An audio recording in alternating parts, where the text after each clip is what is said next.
எம்ஜிஆர்னா யார் தெரியும்ல, அவர் மாஸ்னா என்னன்னு தெரியும்ல. அவர் உயிரோடு இருக்கிற வரைக்கும் அந்த சிஎம் சீட்டை பத்தி ஒருத்தராலையும் நினைச்சு கூட பார்க்க முடியல, கனவு கூட காண முடியல. எப்படியாவது அந்த சிஎம் சீட்டை என்கிட்ட கொடுத்துருங்க, என் நண்பர் எம்ஜிஆர் திரும்ப வந்ததுக்கு அப்புறம் நான் திருப்பி கொடுத்துட்றேன்னு தன்னோட எதிரியை கூட மக்கள் கிட்ட கெஞ்ச வச்சவர் எம்ஜிஆர். எப்படி கெஞ்ச வச்சவர்?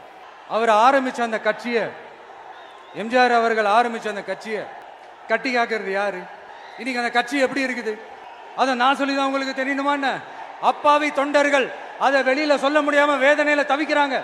2026 சட்டமன்ற தேர்தலில் யாருக்கு ஓட்டு போடணும், எப்படிப்பட்ட ஆட்சி இங்க அமையணும்னு அந்த அப்பழுக்கற்ற அந்த தொண்டர்களுக்கும் ரொம்ப நல்லாவே தெரியும். அதனால என்ன வேஷம் போட்டுக்கிட்டு பாஜக இங்க தமிழ்நாட்டுக்குள்ள வந்தாலும் அவங்க வித்தை எல்லாம் இங்க வேலைக்கே ஆகாது.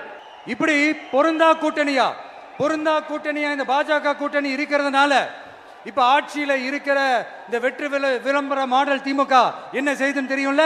பாஜகவோட உள்ளுக்குள்ள ஒரு உறவை ஒண்ணு வச்சுக்கிட்டு வெளியில எதிர்க்கிற மாதிரி ஒரு டிராமா ஒண்ணு பண்ணிக்கிட்டு, எதிர்கட்சியா இருந்தா போங்க மோடின்னு பலூன் விடுறது, ஆளுங்கட்சியா இருந்தா வாங்க மோடின்னு கொடை பிடிச்சுக்கிட்டு கும்பிடு போடுறது. Stalin uncle, what uncle is very wrong uncle.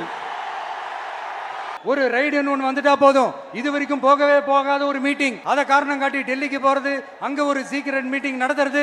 நல்லா நோட் பண்ணணும் மக்களே, அந்த மீட்டிங் அப்புறம் இந்த இஷ்யூ அப்படியே காணாம போயிருக்குமே. அதேதான் Stalin uncle, what uncle is very wrong uncle.